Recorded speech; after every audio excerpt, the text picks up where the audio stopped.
पूरा देश आज सियाचिन दिवस मना रहा है। आज ही के दिन 1984 में भारतीय सेना ने पहली बार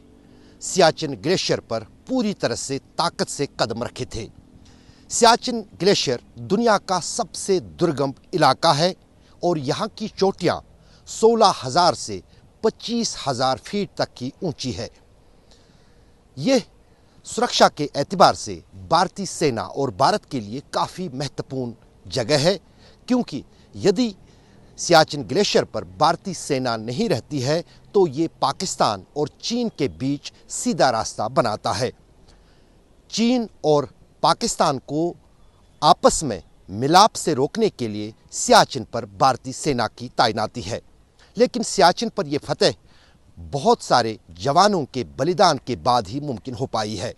दरअसल दर्शकों को ये समझना भी काफ़ी ज़रूरी है कि सियाचिन ग्लेशियर पर रहना क्या, वहाँ पर 1 मिनट गुजारना भी किसी बड़ी चुनौती से कम नहीं है। एक तो ऑक्सीजन की कमी, दूसरी तरफ उस हॉस्टाइल एनवायरनमेंट में रहना और फिर देश की रक्षा करना, देश की सीमाओं की तैनाती करना कहीं न कहीं काफ़ी ज़्यादा चुनौती बड़ा मामला होता है। यही कारण है कि सियाचिन पर किसी भी जवान या अफसर को तैनाती से भेजने से पहले 3 महीने की कड़ी ट्रेनिंग से गुजरना पड़ता है और तभी वो संभव हो पाता है कि वो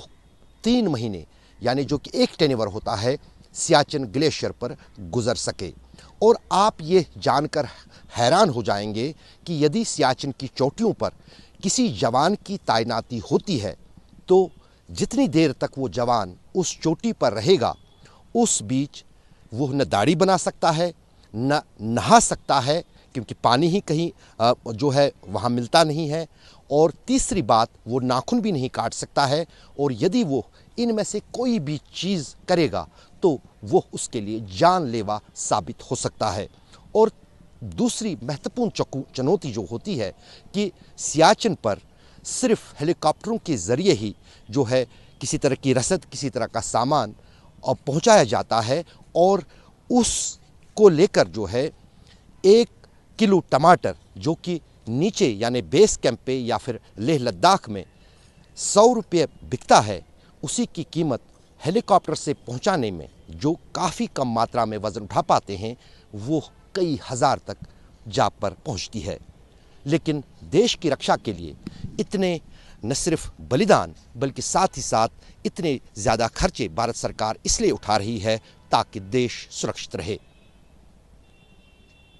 पूरे देश की तरफ से और आज तक की तरफ से सियाचिन पर देश की रखवाली करने वाले जवानों को प्रणाम। अशरफ वानी, श्रीनगर, आज तक।